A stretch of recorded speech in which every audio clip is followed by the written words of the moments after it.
Good morning. Here we are at the end of the week, and I'm glad you got a few minutes to check in. I know some of you watch these later on, but it's Friday morning. I'm looking forward to Saturday and Sunday, and I hope you are too. I hope you're looking forward to church, and you that are not in our area, not able to attend our services, hope you find a church.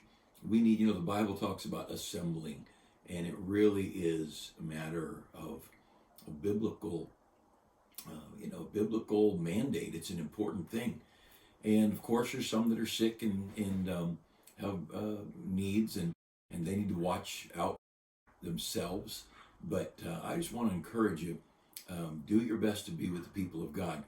At our church, we have decided for another week, and we're a little bit fluid. We're watching things, but we've decided to have our morning, evening, and Wednesday service outside. That way, folks that are concerned about their, being too close, or maybe they're too vulnerable, they can still drive in and stay in their car, but they're seeing the service, they're hearing the preaching firsthand, not through technology, and they're able to take some time maybe to get out of their car. Most people are in their chairs, bringing their own chairs, or we have church chairs out there we can spread out as far as people want, but they can see the choir and hear the special music, and there's nothing like being there.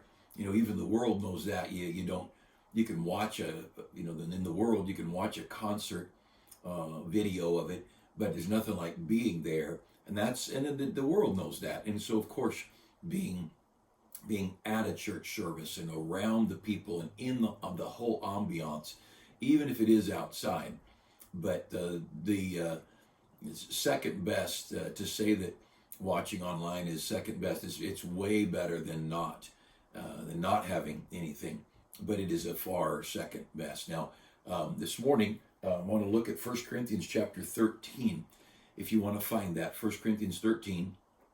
But as you look there, I want to take a moment and just comment on a graph, and I've got my phone here because I want to be able to see what you're looking at. And so I took a picture of this so I could look at it while you look at it.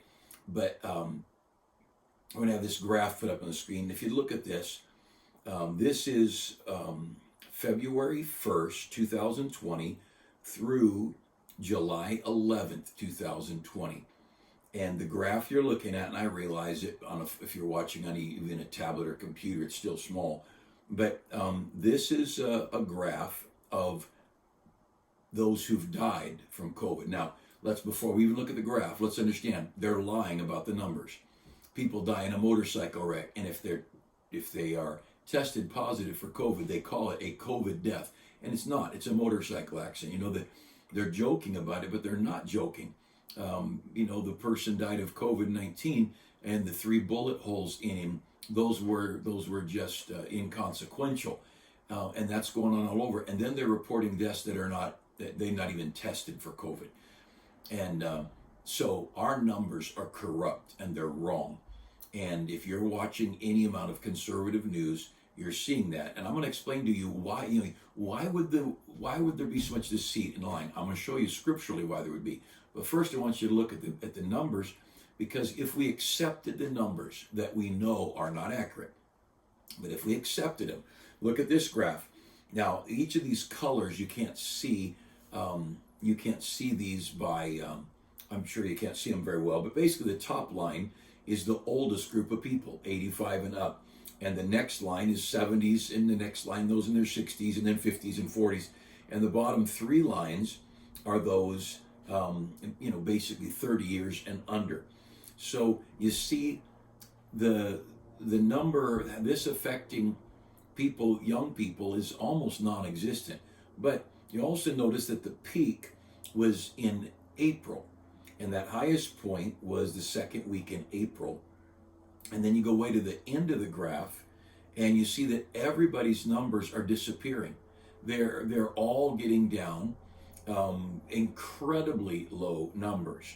And that is what's going on, even with crooked reporting. All right, so we're going to go back to the Bible and to me. And you can look at those graphs. They're online. You can look around. Now, everybody's talking cases, because the more testing you get, it's like testing for anything. The more people you check, the more numbers. If you check 10 people, you might not get one smoker, but if you check 1,000 people, you're going to get a bunch of smokers in there. And so numbers are going to reveal more, and there comes a point when you'll create an average. But the more people that are tested, of course, the more. But the important thing is deaths, because if I had it and didn't even know it, which half the people who have COVID-19 do not know they have it, they're calling it asymptomatic. And they're saying, oh, it's terrible because they don't know it and they're going everywhere spreading this disease. There's a lot of debate on that too. And I'm not a doctor. I'm not telling you what to do. I'm not suggesting anything medically. I'm just telling you, you've been lied to. You've been lied to, and you know that. Now, why would you be lied to? That's the point of this morning. And again, from the beginning have encouraged people, if you're at risk, stay home. If you don't feel comfortable, don't go wherever, to the grocery store or wherever it might be. But let's figure out this morning, I want to talk about why. Why the deceitfulness? Why that all this? So look, if you're there in 1 Corinthians chapter 14, and I've got my recording stuff different today, and I'm not quite sure how this is working. Hopefully I'm at least in the screen. But look at 1 Corinthians 13. Now the subject is gifts, the gift of primarily speaking in tongues, which from Acts chapter 2 is a known language. But it was obviously abused along the way, certainly by our era. It's been abused. But the key is a scriptural point at verse 33. For God is not the author of confusion, but of peace, as in all the churches of the saints. God is not the author of confusion. And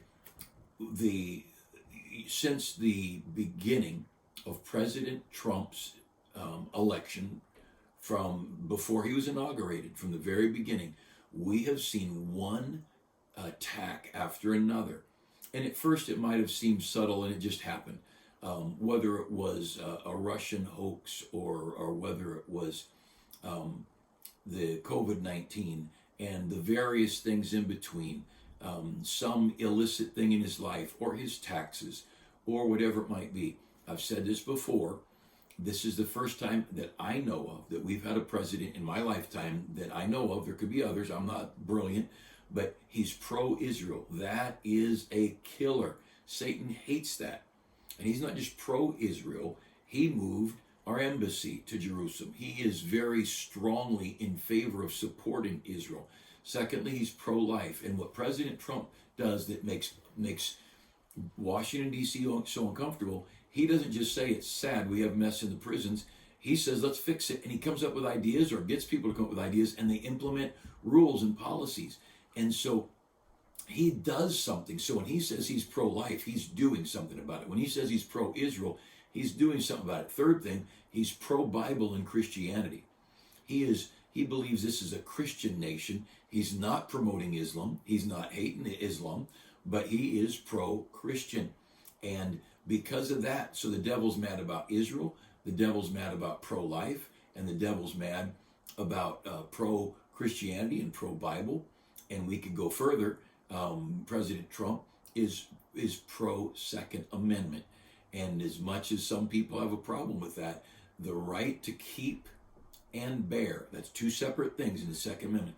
The freedom and the right to keep arms, that's wherever you are to keep them. And secondly, to bear, that means to carry them. To keep and bear arms shall not be infringed. That's what our Second Amendment says. And that is such a powerful thing because it creates an independent people much, much more difficult to control.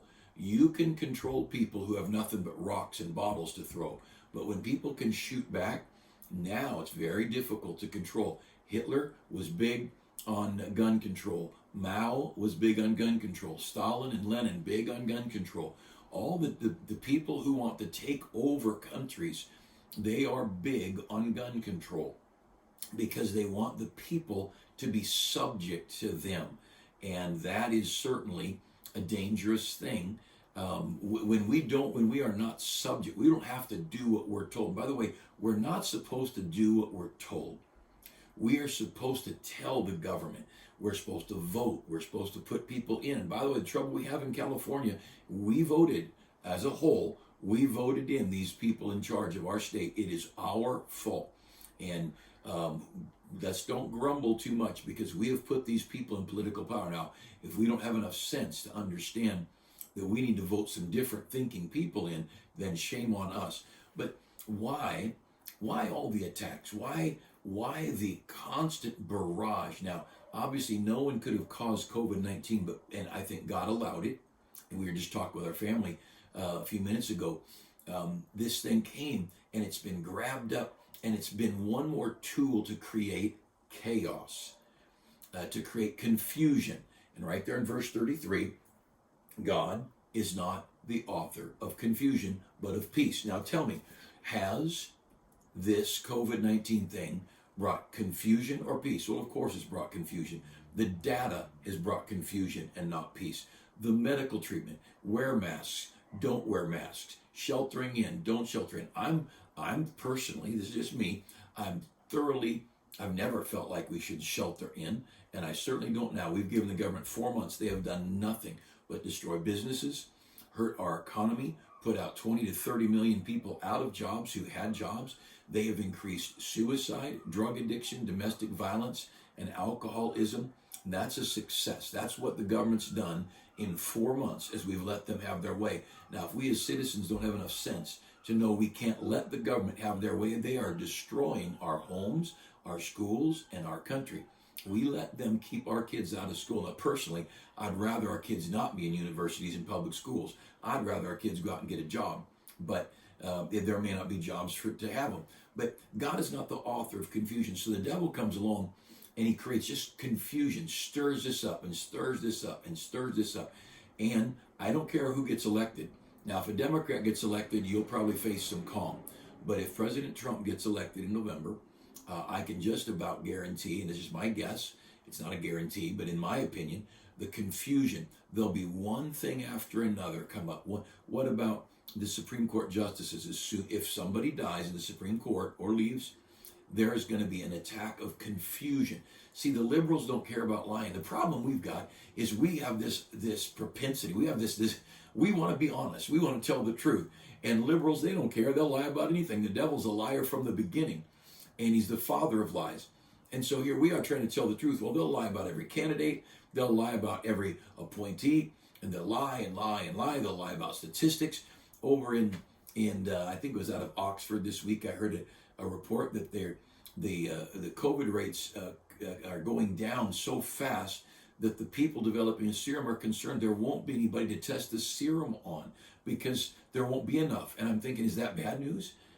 Leave us alone. Let this thing run its course and go its own way. I think Sweden, one of the countries up in that area, this week they've gotten where no one's dying from it, and they didn't have any sheltering in, and they didn't have all these rules that we have. And you do what you want with the information, but I'll tell you this, God is not the author of confusion. God does not leave you in anxiety, but he's not the author of confusion. But look at that verse, but of peace. And God wants to bring peace. And I don't care if you stay home for 6 more months and wait till there's a serum and let them inject your body. Personally, they're not giving me that vaccine. They're just not. I'm not going to let them come up with some dream vaccine in hopes that it might help. I'm not against you taking shots, do whatever you want, but I just don't see it happening, not for me. And everybody's got to make that decision on their own. But the idea of hurriedly developing a serum of some kind and then putting that living thing into your body, God will put antibodies into our body. Anyway, you do what you want, but look at the scripture. Let's go back to the scripture. We've got, look over to Acts chapter 19. I'm not gonna argue and rant with the world, but I'll tell you, they've caused confusion. And when you see confusion, you know evil is afoot. It's coming around. Look at Acts chapter 19, and we'll go down to verse 29. It says, and the whole city was full of confusion. And having caught Gaius and Aristarchus, men of Macedonia, Paul's companions in travel, they rushed with one accord into the theater. That's in the Colosseums, where they would bring people in for the various athletic competitions and gladiators and feeding Christians to the lions or whatever. The city was in confusion. Now, God's not the author of confusion. You think what You know, we've got a movement in different big cities where political leaders are letting cities riot, and 30, 40 days every day burning and rioting and throwing things and busting windows. That's confusion. That's not just lawless, it's confusion, it's anarchy, it's lawlessness. And that's not from God. It is just not from God. Look over to Proverbs chapter 3. Proverbs chapter 3. See if I can find Proverbs here. Psalms and then Proverbs. And in Proverbs chapter 3, we look down to verse 26.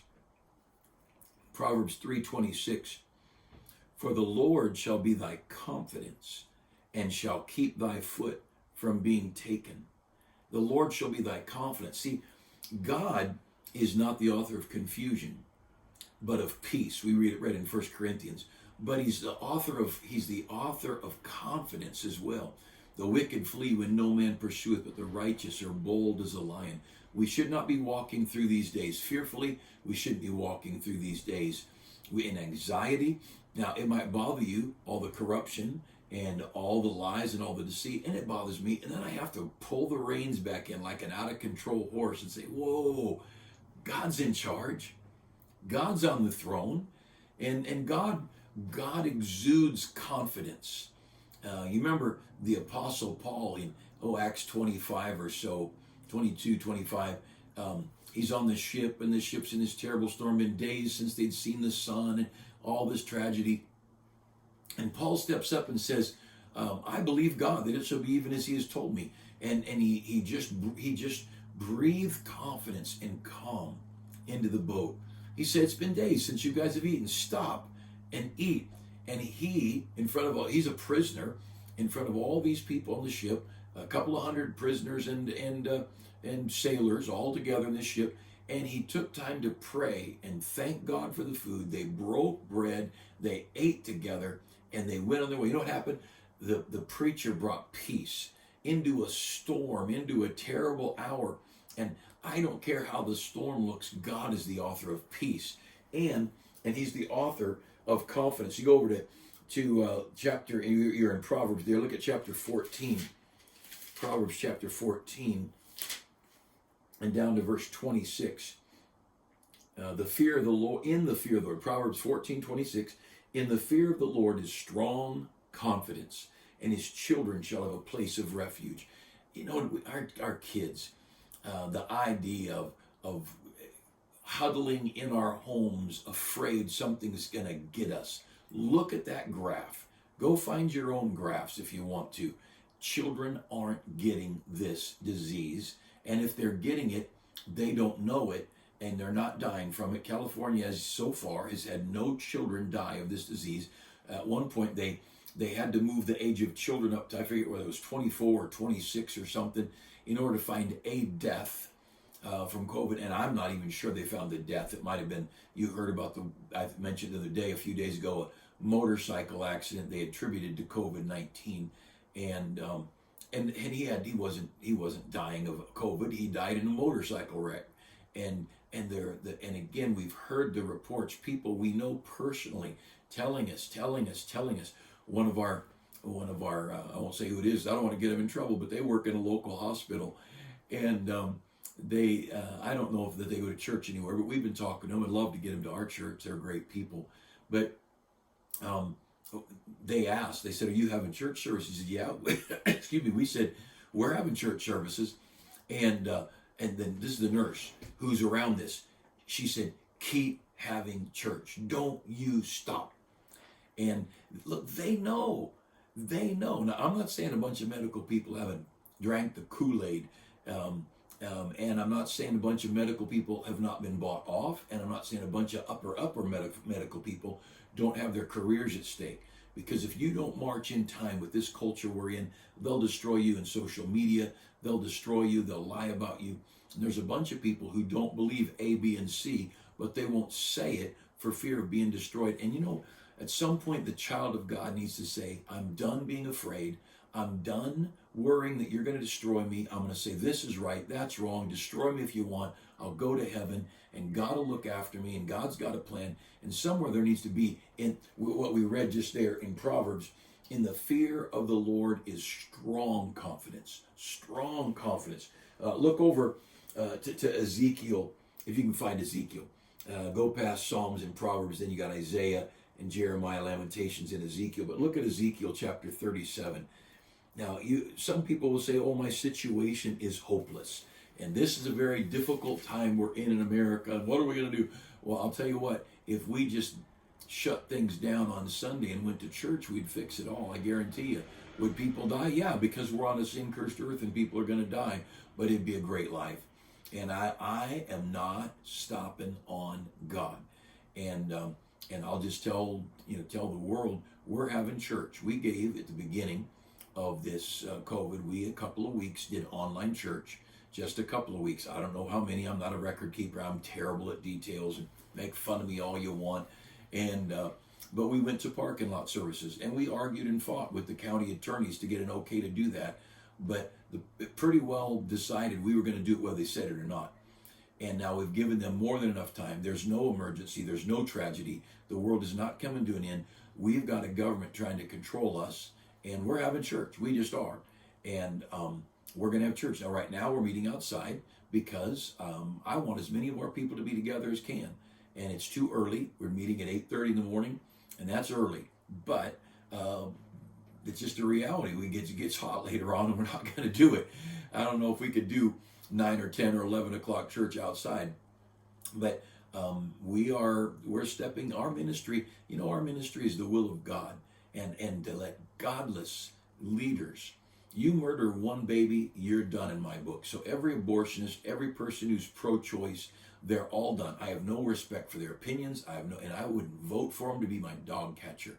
And shame on the Christian who would vote for a person that's in favor of murdering babies. Whatever your political persuasion is, everybody knows you shouldn't kill a child in a mother's womb. That's craziness. But some might say, we're in difficult situations, and it might be in your home, your own health, forgetting COVID-19. You've got health issues. We've got some of our folks right now with taking dialysis. We've got people in the hospital right now. We've got a funeral today of a dear saint who loved the Lord, and there ought to be a great church full of people gathered around, but they didn't want that, and it's good because I don't think they could have done it right now down at the mortuary. But in Ezekiel 37, I'll just close this. I don't have a clock going, so I don't know how long I've been. But when you're paid to talk, you don't get a raise when you talk longer. Sometimes it's better to talk shorter. People like it more. But in Ezekiel 37, Ezekiel goes and he sees this valley where there's been this terrible battle, and people killed, soldiers, just hordes of soldiers killed, and probably animals down there as well.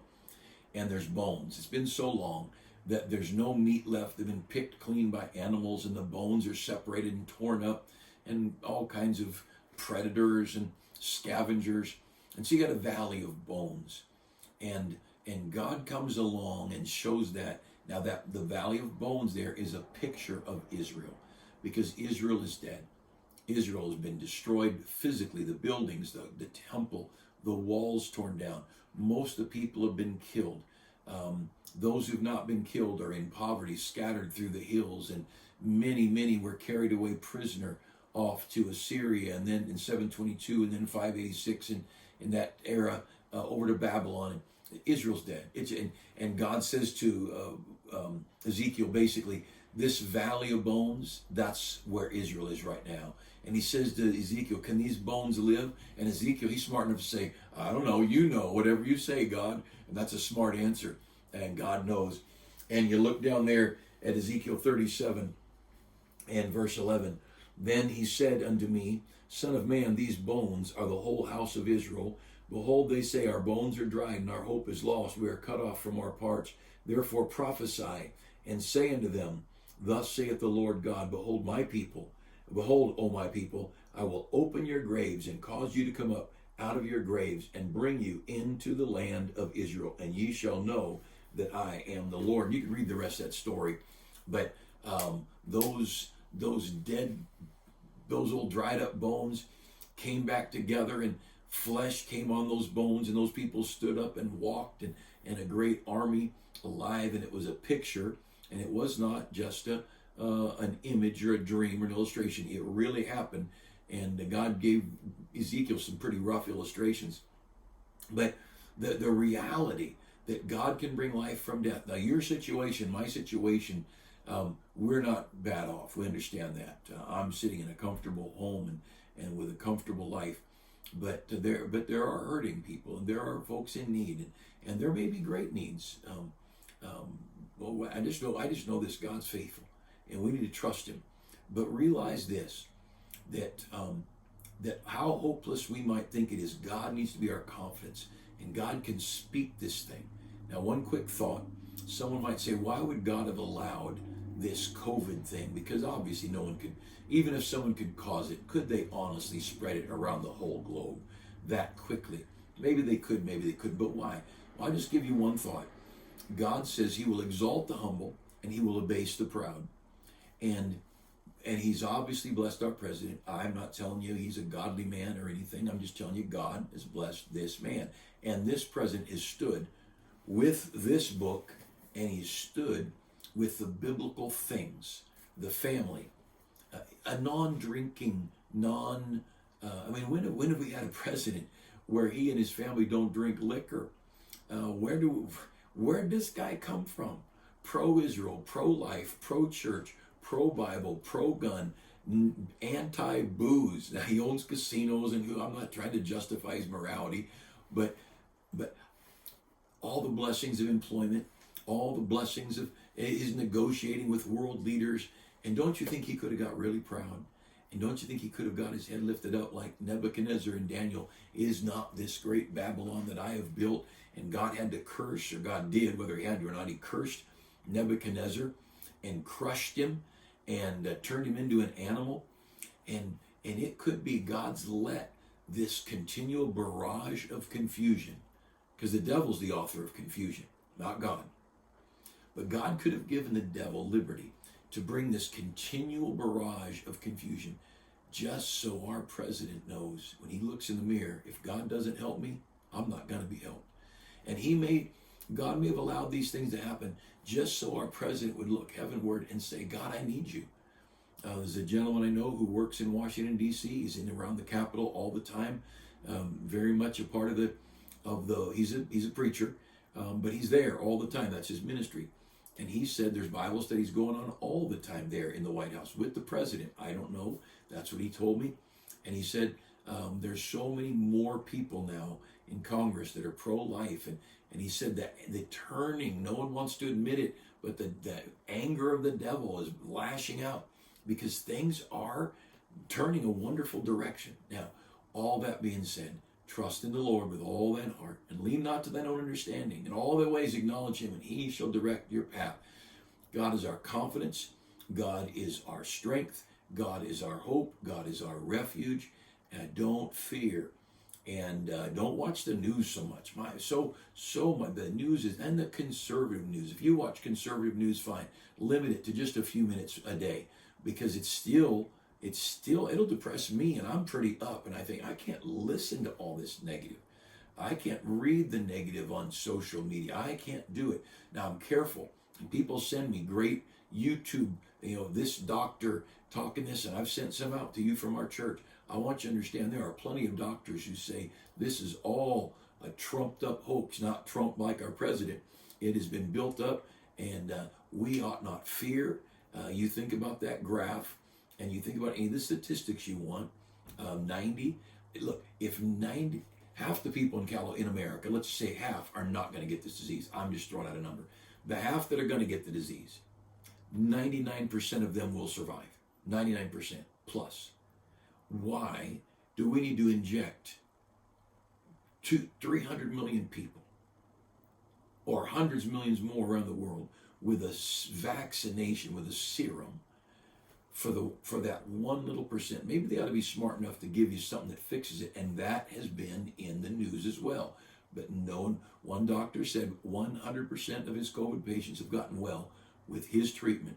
and it's not any drug they inject into your bloodstream, and but anyway, I don't have time to go into it, but I'll tell you this: there is a God in heaven who's got his hand on us, and I'll tell you, I'm excited about the future. Could be the rapture's coming, and could be any day, and it could be we're going to have some trials in the rapture. But oh, wouldn't it be great if God was positioning people to bring some revival to our churches, and to bring some wonderful church building, and to bless his.